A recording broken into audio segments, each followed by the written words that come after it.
네. 선교 나가기 전에 이렇게 같이 함께 말씀 나눌 수 있는 기회가 있어서 정말 너무나도 하나님께 감사를 드립니다. 이 시간 말씀 들으시면서 하나님 크신 은혜 함께 나눴으면 좋겠습니다. 일주일 동안 잘 지내셨습니까? 주일 지나서? 네. 저는 이제 성도님들이 2주 만에 지금 뵙는 것 같아요. 그런데 이제 선교를 나가려고 장기 선교사로 준비를 하다 보니까 이것저것 할 일이 너무 많아서 정신이 없어서 자꾸 깜빡깜빡합니다. 뭘 사야지 했다가 또 잊어버리고 뭘 사야지 했다가 잊어버리고 계속 이러는데, 제가 얼마 전에 라디오 차를 운전하고 가다가 라디오를 듣다가, 여러분 혹시 슈라는 치는 사람 아세요 혹시? SES의 슈? 예, 그분이 이제 그 아이를 낳고 이제 주부가 되었어요. 원래는 아이돌이었는데, 근데 그분 라디오에 나와서 뭐라고 하시냐면, 어제 밤에 저녁 때 반찬을 뭐 했었는지도 기억이 안 난다, 이렇게 이야기하는 걸 들었습니다. 우리 성도님들은 어떠신가요? 모든 걸 다 잘 기억하시나요? 아니요. 지난주에 말씀 기억나십니까? 그러면 수요일 날 말씀 기억나십니까? 그쵸. 저희들이 자꾸 이것저것 많은 것을 잊고 살아갈 때가 너무나도 많습니다. 그런데 어떤 사람들은 이것을 은혜라고도 합니다. 왜냐하면 저희가 힘들거나 어려운 일이 있을 때 그것을 계속 기억한다면 그것도 살아가기 참 힘들고 고생스러운 것이기 때문에 잊어버리는 것도 은혜라고 이야기를 합니다. 그리고 말씀을 전하는 저나 아마 우리 목사님들도 이렇게 지난주에 했었던 말씀도 기억 못하시면, 다음에 또 할 수 있구나, 이렇게 생각을 하시면서 이것도 은혜다라고 생각하실 수 있을 것 같습니다. 그런데 우리가 이렇게 잊어가는 것들이 있지만 우리가 잊지 말아야 할 것들이 하나가 있습니다. 그것은 무엇이냐면 바로 하나님의 은혜입니다. 하나님이 우리를 얼마나 사랑하시는지, 우리를 태초부터 택하셔서 우리를 하나님의 자녀 삼으시기 위하여서 자기의 아들을 주시기까지 우리를 사랑하셨던 그 사랑은 저희가 결코 잊어서는 안 될 것입니다. 우리는 굉장히 비참한 상태였습니다. 죄인 중에 죄인이었고 그 죄로 인하여서 죽을 수밖에 없었지만 하나님께서 우리를 사랑하셔서 그리스도의 보혈로 우리를 다시 씻겨서 하나님의 자녀가 되게 하셨습니다. 그 사실만은 우리가 잊지 말고 살아야 합니다.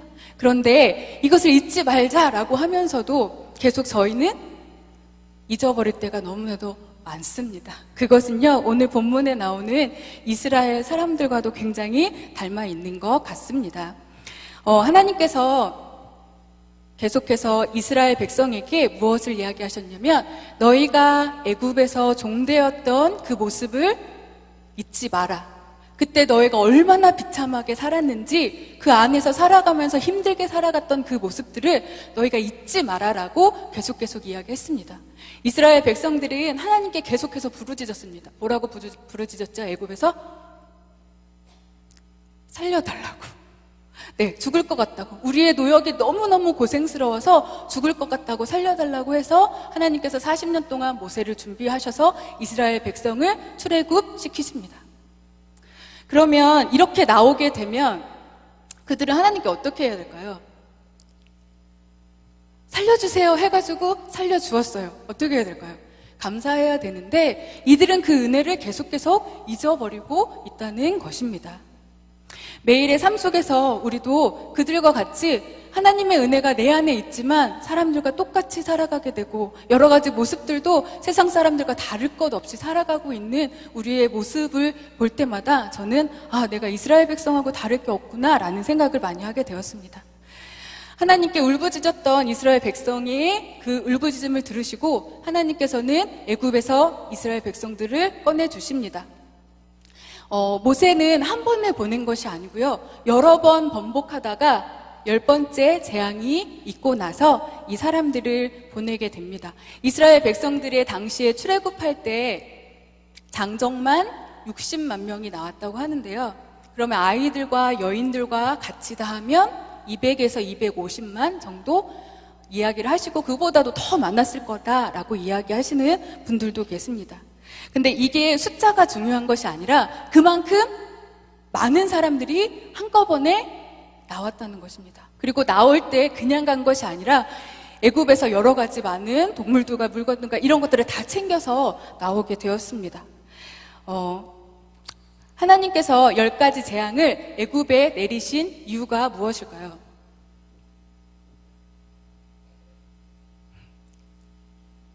네, 그러면 말씀을 찾아보도록 하겠습니다. 출애굽기 10장 1절에서 2절입니다.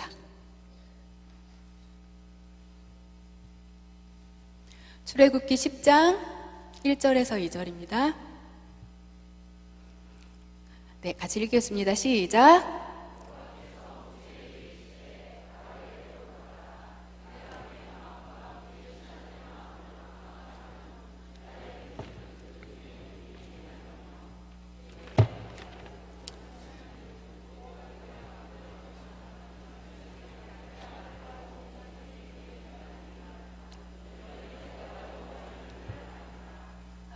아멘.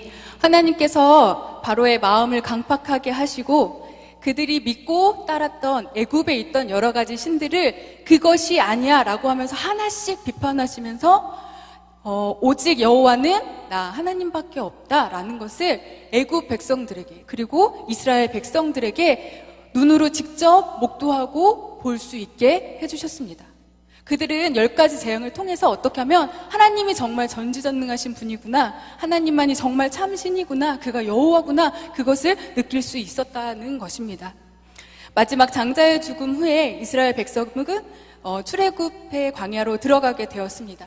하나님이 이스라엘 백성을 위해서 밤에는 불기둥, 낮에는 구름기둥으로 인도해 주셨습니다. 그것은 옆에서 내가 너희와 계속 함께하고 있다라는 것을 이스라엘 백성들에게 보여주고 내가 너희를 보호하고 있다라는 것을 보여주는 것입니다.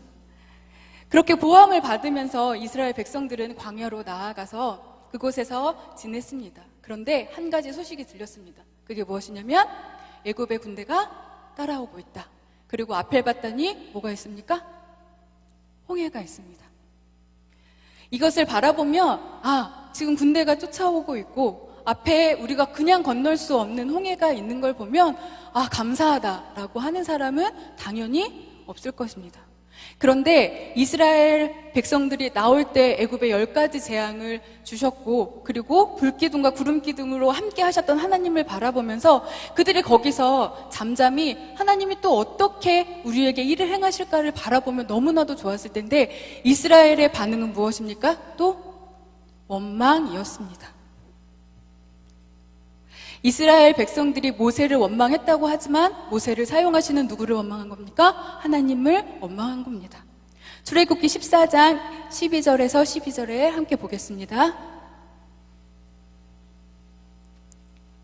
출애굽기 14장 11절에서 12절입니다. 시작.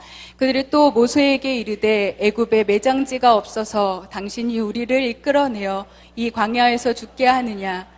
어찌하여 당신이 우리를 애굽에서 이끌어내어 우리에게 이같이 하느냐? 우리가 애굽에서 당신에게 이른 말이 이것이 아니냐? 이르기를 우리를 내버려 두라. 우리가 애굽 사람을 섬길 것이라 하지 아니하였더냐? 애굽 사람을 섬기는 것이 광야에서 죽는 것보다 낫겠노라.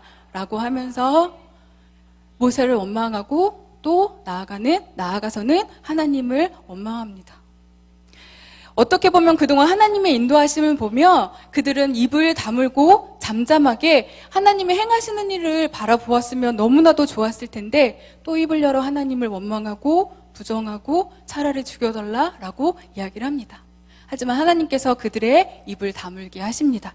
출애굽기 14장 21절입니다. 출애굽기 14장 21절입니다. 시작. 모세가 바다 위로 손을 내밀매 여호와께서 큰 동풍이 밤새도록 바닷물을 불러가게 하시니 불이 갈라져 바다가 마른 땅이 된지라. 밤새도록 하나님께서 동풍을 불게 하셔서 그 홍해를 갈라주셨습니다. 아까 제가 이스라엘 백성들이 나올 때 몇 명이라고 했었죠? 200에서 250만 정도 되는데 이 사람들이 한 번에 지금 뒤에 애굽의 군대가 따라오고 있고 이 많은 사람들이 한꺼번에 지금 바다를 건너가야 됩니다. 그럼 얼마나 바닷길이 열려야 될까요? 네. 어마어마하게 넓게 크게 바닷길이 열려야 250만이라는 사람이 뒤에 오는 애굽의 군대를 피해서 빨리 갈 수 있습니다. 저희가 인터넷에 홍해 모세의 기적 이렇게 쳐보면요, 서파나 그림들이 굉장히 많이 나오는데 좁은 길이 열려서 이스라엘 백성들이 가고 있는 그런 모습을 많이 보게 돼요. 근데 제가 가만히 생각을 해보니까 고만한 길로 가면 몇 달을 가도 못 갈 것 같은 그런 상황입니다. 그러니까 하나님은 정말 굉장히 넓은 홍해길을 열어서 이스라엘 백성을 지금 홍해를 건너가게 해주셨습니다. 그들은 놀랍고 크신 하나님의 은혜로 바다를 건넜다, 마른 땅으로 건넜다고 이야기합니다. 그렇게 홍해를 건너고 나서 오늘 본문이 사흘 뒤에 나타나는 이야기입니다. 우리 출애굽기 15장 22절 보겠습니다.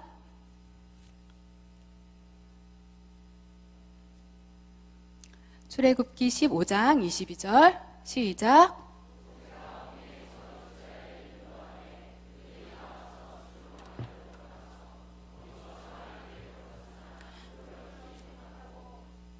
모세와 이스라엘 백성들은 지금 사흘째 홍해를 건너서 광야를 걸어가고 있습니다. 여기 수루 광야라고 했는데요. 이 수루라는 뜻은요, 돌들이라는 뜻입니다. 그러니까 돌이 많은 광야 지역을 지금 걸어가고 있습니다. 당연히 힘듭니다.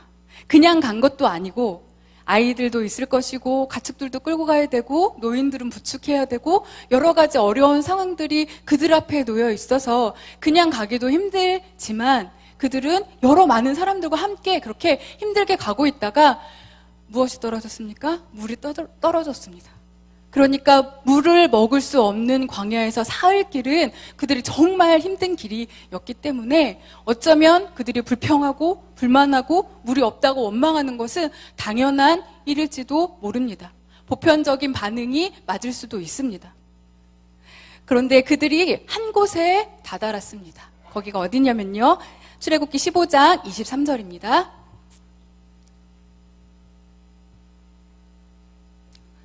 시작. 마라에 이르렀더니 그곳 물이 써서 마시지 못하겠으므로 그 이름을 마라라 하였더라.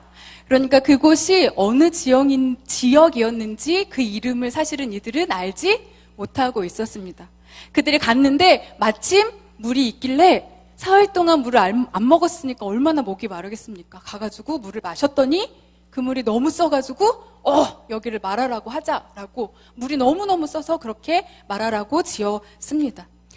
제가 예전에 학교에서 졸업여행 갈 때 마라 추정 지역을 갔는데 바닷가하고 멀지 않아가지고요, 이렇게 우물 같은 것이 나오는데 바닷물이 섞여 나와서 굉장히 쓰게, 짜다못해 쓰게 느껴질 수 있다라는 이야기를 해주셨습니다, 가이드분이. 그러니까 그 물을 마시니까 너무나도 또 이스라엘 백성들이 그것을 보면서 어떻게 됐을까요, 또? 네, 그들은 또 원망했습니다. 하나님이 이끌어 가시는 그것들을 바라보며 잠잠하게 하나님을 찬양하면 너무나도 좋겠는데 그들은 사흘 만에 또 하나님을 원망합니다. 출애굽기 15장 24절에 이렇게 기록합니다. 백성이 모세에게 원망하여 이르되 우리가 무엇을 마실까 하매. 그들의 반응은 계속해서 원망입니다. 하나님께서는 그들을 사랑하셔서 그들을 출애굽시켜 주셨는데 죄되었던 그 모습들을 변화시켜서 자유인이 되게 하셨는데 그들은 계속해서 하나님을 원망합니다. 오늘 본문 15장은요, 홍해를 건넌 이스라엘 백성들의 찬양의 시가 앞부분에 나옵니다.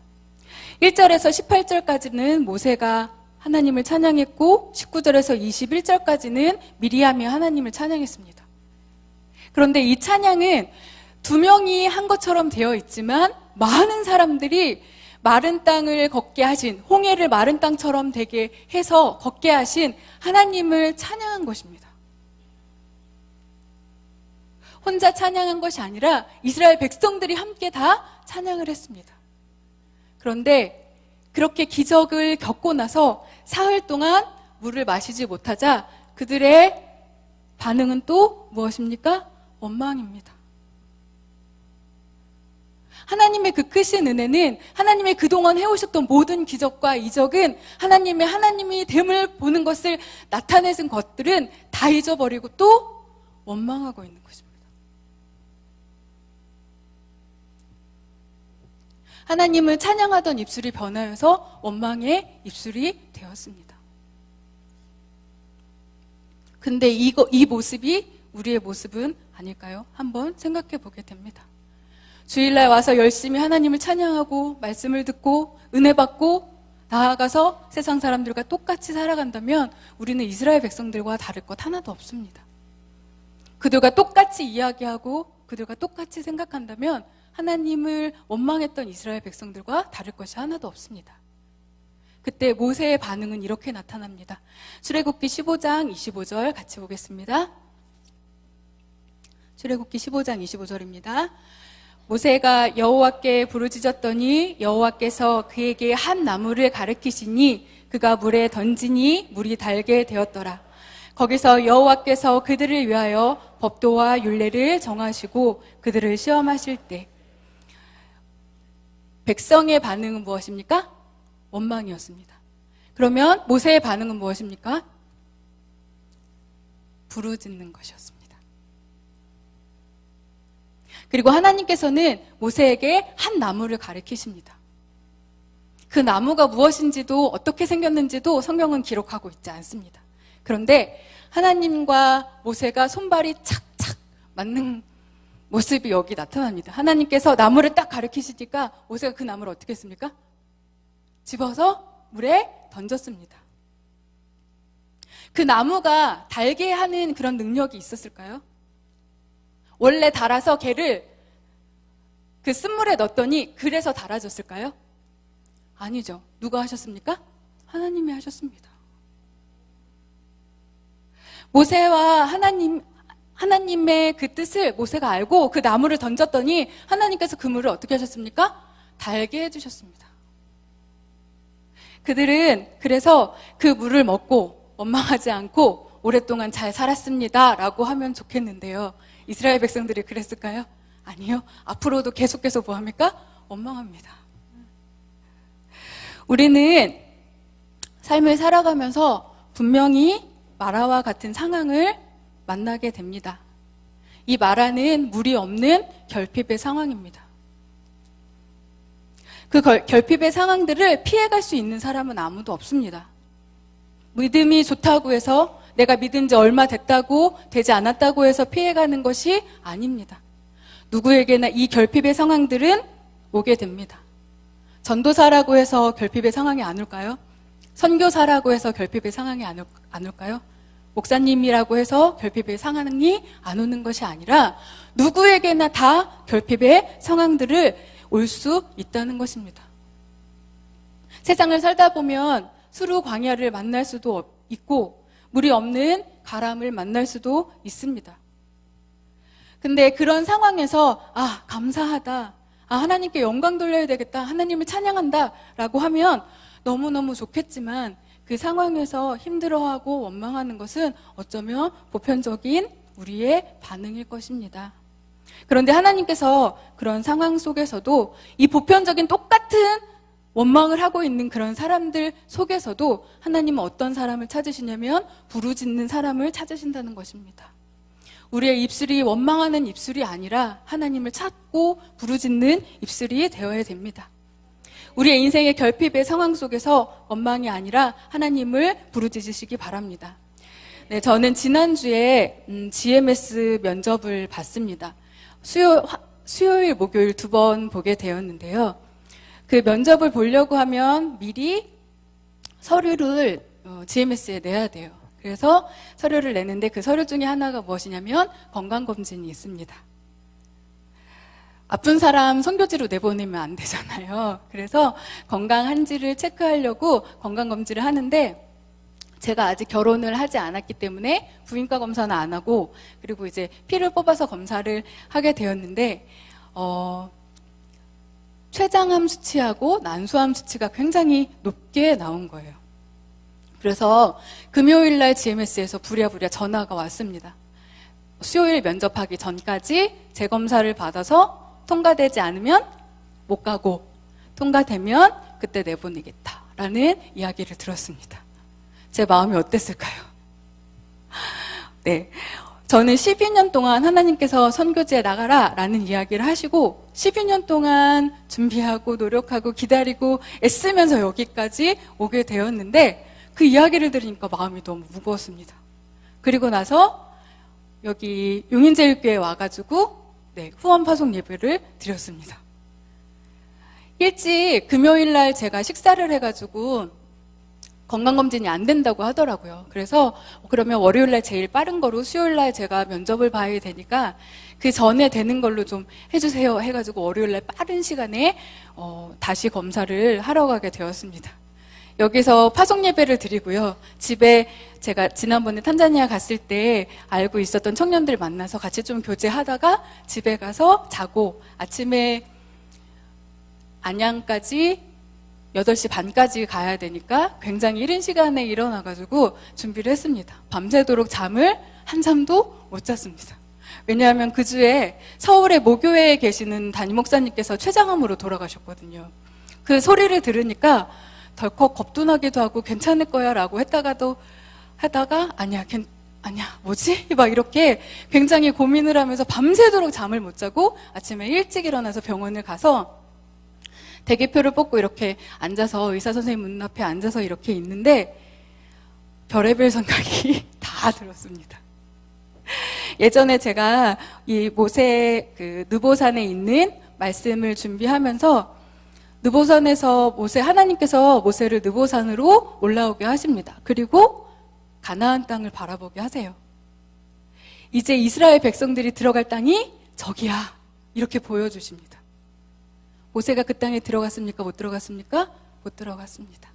저는요, 차라리 보여주시지나 말지 라는 생각을 하게 되었었어요.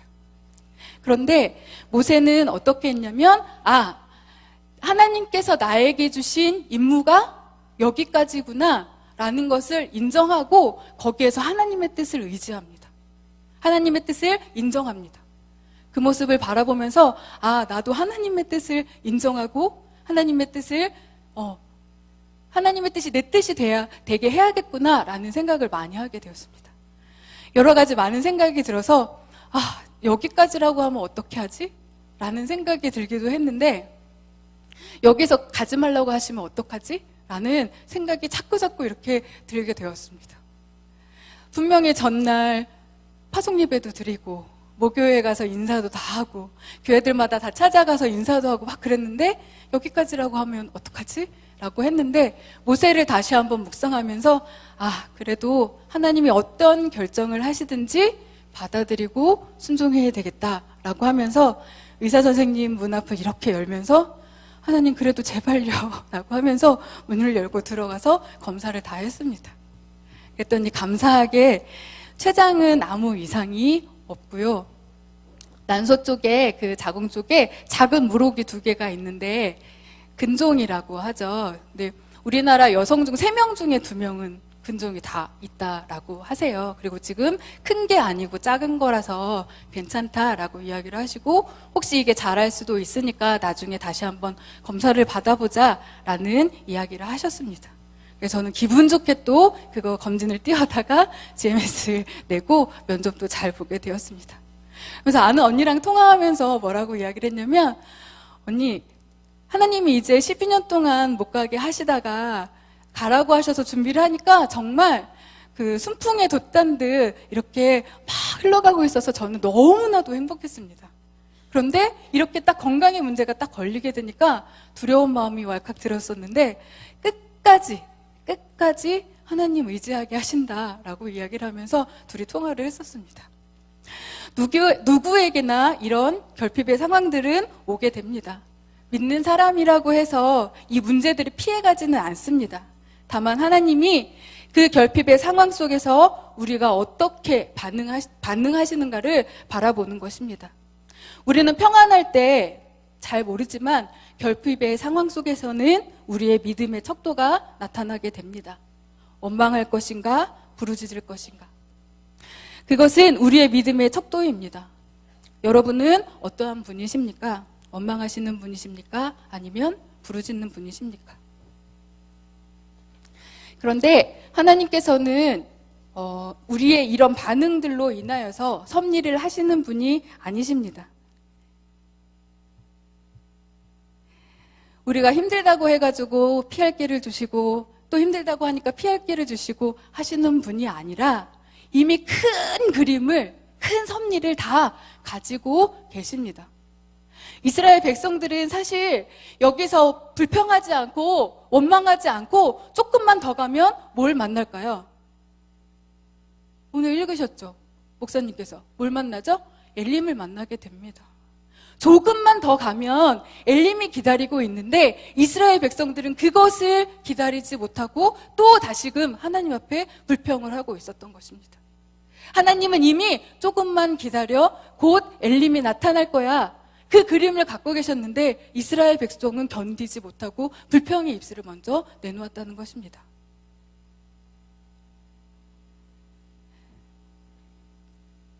하나님께서 마라에서 이스라엘 백성들이 원망했기 때문에 엘림을 두셨을까요? 네. 맞아요. 아닙니다. 이미 다 그림을 그리고 계셨던 거예요. 어떻게 인도하실지, 어떻게 무엇을 해줘야 될지, 이스라엘 백성들에게 어떻게 해야 될지를 다 그리고 계셨는데 이스라엘 백성들은 그것을 참지 못했습니다. 하나님께서 계속해서 우리에게 결핍만 주시는 분이 아닙니다. 분명히 엘림을 허락해 주십니다. 예수님이 타신 배라고 해서 풍랑을 안 만나는 것이 아니고 요새처럼 청렴하게 산다고 해가지고 감옥에 갇히지 않는 것이 아니고 왕위의 기름을 부었다고 해서 바로 임금이 되는 것이 아닌 것처럼 하나님께서는 저희들에게 이런 결핍의 상황을 허락하시면서 하나님의 사람으로 바꾸고 계십니다. 저는 3남매 중에 장녀입니다. 장녀처럼 생겼나요? 제가 장녀다 보니까, 첫째다 보니까 책임감이 되게 있기도 하고 또 되게 고지식한 사람이고 유두리도 잘 없어가지고요. FM으로 하는 걸 굉장히 좋아합니다. 동그랗게 해야 되는데 조금만 삐져나가면 못 견디는 사람들 있죠. 타일 같은 거 잘못 붙으면 막 불안해하는 그런 성격을 갖고 있습니다. 어렸을 때 3남매가 2살, 3살 차이가 나니까 엄청 많이 싸웠습니다. 그러니까 엄마한테 많이 맞기도 하고 혼나기도 했는데 3명이 이제 잘못을 해서 맞아야 되면 누가 제일 먼저 맞을까요? 제가 제일 먼저 맞아야 돼요. 그러면 저희 부모님들은 몇 대 맞을래? 라고 꼭 물어보셨어요. 그러면 저는 한 대는 좀 적은 것 같고 3대는 좀 자존심이 상하는 것도 같고 5대 맞겠습니다. 저는 꼭 5대 맞겠다고 해가지고 5대를 맞습니다. 그러면 울까요? 안 울까요? 안 웁니다. 첫째들 잘 안 웁니다. 앙 울고요. 5대를 다 맞아요. 나중에 엄마가 뭐라고 하시냐면 울기라도 하면 덜 맞았을 텐데 쟤는 꼭 저렇게 다 맞아가지고 입 꼭 다물고 있으니까 더 얄미워가지고 다 때렸다고 이렇게 이야기를 하시더라고요. 그러면 둘째는 어떻게 됐을까요? 네? 저 맞는 거 보고 도망갑니다. 그럼 셋째는 어떻게 할까요? 셋째는 남자 동생이거든요. 엄마 때리지 마. 때리지 않아도 알 수 있어. 말로 해. 라고 이야기를 해서 항상 누구만 맞았냐면 저만 맞았어요. 네, 이렇게 혼나지 않고도 잘 할 수 있다면 너무나도 좋을 텐데 말로 해! 라고 해가지고 말로만 알려주어도 잘하면 너무나도 좋을 텐데 저희는 그런 사람들이 아닙니다. 저는 너무너무 선교가 나가고 싶어서요. 선교대학원도 갔고 GMS라는 선교단체에서도 일을 했었고 선교대학원 졸업하고는 또 조교도 하고 막 이렇게 선교 쪽에서 계속 일을 했습니다. 그러다가 2013년에 한 선교사님께서 저희 국장님께 전화를 해서 쿠웨이트 한인교회에 사람이 필요한데 좋은 사람 있냐라고 이야기를 하셔서 그 국장님이 저를 알고 계시니까 화성에 정혜성 간사가 있는데 거기 전도사고 또 선교도 하고 싶어 하니까 그분이 가면 좋겠다라고 이야기를 하신 거예요. 근데 그 전에 저는 계속 뭐를 하고 있었냐면 선교 훈련원에서 선교사들이 들어와서 3개월 동안 훈련하고 선교지로 나가고 하는 곳에서 있었습니다. 제가 졸업을 하고 거기에 있으면서 우리 동기들도 와가지고 훈련받고 나가고 1년 후배들도 훈련받고 나가고 계속 나가니까 제 마음이 어땠냐면 하나님 왜 나는 안 보내시는 거예요? 저 사람들은 다 보내고 나 여기 있잖아요. 나도 빨리 보내주세요 라고 계속 기도를 하고 있었어요. 근데 그때 마침 누가 전화를 하셨냐면 그 선교사님이 전화를 하신 거예요. 저는 요나가 다시스로 가는 배를 만난 것처럼 너무 기쁘게 그 선교사님을 만나서 이야기를 들었더니 쿠웨이트에 사람이 필요하다 그런다라고 이야기를 해서 너무나도 기뻐서 당장 나가겠다고 이야기를 했습니다. 그래서 막 준비를 해가지고 3월 달에 6월 달에 나가게 되었습니다. 나갔는데 잘했을까요? 어땠을까요? 네, 잘했으면 여기 없겠죠. 저는 2년 동안 쿠웨이트에 있다가 아프리카로 이렇게 들어가려는 계획을 가지고 쿠웨이트로 나갔습니다. 쿠웨이트는 아랍어를 쓰기 때문에 아랍어를 쓰면 아프리카 선교하기가 굉장히 유용하다고 해가지고 그럴 계획으로 나갔는데 저는 경험하지 않으면 모르는 사람, 말로 해서 알아듣지 못하는 사람이기 때문에 하나님께서 그래, 그러면 네가 가서 한번 체험을 해봐 라고 하셔서 쿠웨이트에 나갔다가요 진짜 엄청 두들겨 맞고 3개월 만에 돌아왔습니다. 돌아와서 너무나도 속상했었어요. 마음이 너무나도 아팠고 이 실패했다는 좌절감 때문에 너무너무 속상했는데 계속해서 하나님께서는 또 뭐를 하셨냐면 그것을 회복시켜 주셨습니다.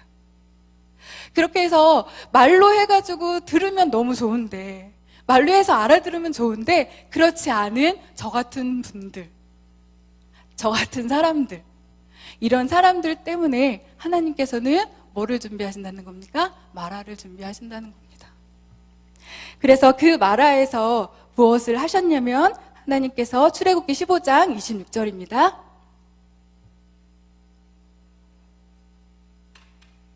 출애굽기 15장 26절 시작.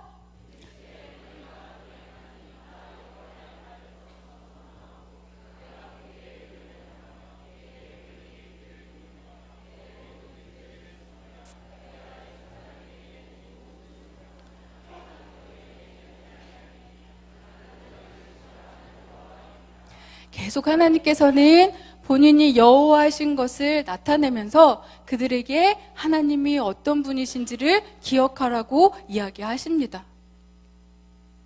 그분이 어떤 말을 주셨고 어떤 규례를 주셨고 어떤 법도를 주셨는지 그것을 기억하라고 하는 것입니다. 너희가 종되었던 애굽에서 종되었던 그 비참한 상황을 기억하고 출애굽 시켜서 이제 자유함을 허락해 주신 하나님의 그 은혜를 기억하라고. 그런데 그것을 기억하면 좋을 텐데, 말로 해서 기억하면 좋을 텐데 그렇지 않기 때문에 하나님께서는 저희들에게 마라의 아픔도, 마라의 결핍도 저희들에게 허락하시는 것입니다. 그런데 마라를 만났다고 해서 저희가 실망할 것이 없습니다. 왜냐하면 이제 뭐가 나올까요? 곧 엘림이 나올 것이기 때문입니다. 출애굽기 15장 27절 제가 다시 한번 읽겠습니다.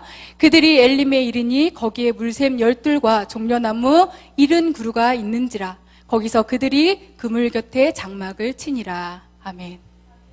그렇기 때문에 저희들에게 이 결핍도 허락하시는 것입니다.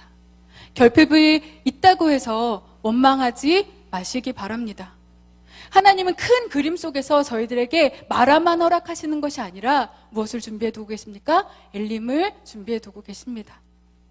우리가 결핍을 만났을 때 이스라엘 백성들처럼 원망한다면 세상 사람들과 똑같은 사람이 됩니다. 그러면 저희는 어떻게 해야 될까요? 하나님께 부르짖어야 합니다. 하나님을 찾아야 합니다. 하나님은 그 반응을 원하고 계시는 것입니다. 어쩌면 마라가 순서대로 오지 않을 수도 있습니다. 마라, 엘림, 마라, 엘림 이렇게 오면은 너무나도 좋을 텐데 마라, 마라, 마라, 엘림 이렇게 올 수도 있다는 것이에요. 그러니까 이 마라가 겹쳐서 온다고 해서 원망하지 마십시오. 힘들어하지 마십시오. 하나님은 엘림을 준비하고 계십니다. 하나님의 큰 그림 속에 분명히 우리에게 엘림을 준비하고 계십니다. 인생을 살아가다 보면 마라의 결핍과 같은 힘든 상황을 분명히 만납니다. 그리고 지금 그 상황에 처해 계신 분들도 분명히 계실 것입니다. 그때 하나님을 원망하는 입술이 아니라 하나님을 찾고 부르짖고 하나님께 감사할 수 있는, 더 나아가서 감사할 수 있는 그런 입술이 되시기 바랍니다.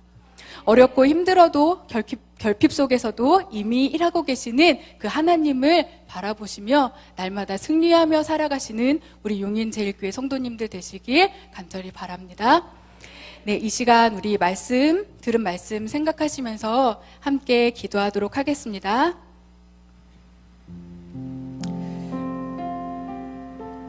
네, 하나님께서는 우리에게 결핍, 마라도 분명히 허락하십니다. 그리고 엘림도 허락하십니다. 그런데 우리의 반응이 무엇입니까? 그동안 내가 하나님을 원망하고 하나님을 저주하거나 불평하지 않았습니까? 이제 그 입술이 변하여 하나님을 부르짖는 입술이 되어지게 하여 주시옵소서. 이 땅을 살아가면서 세상에서 방법을 찾는 것이 아니라 하나님께 방법을 찾으며 구하는 저희가 되게 하여 주시옵소서. 이 시간 우리 주여 한번 외치고 함께 기도하도록 하겠습니다. 주여!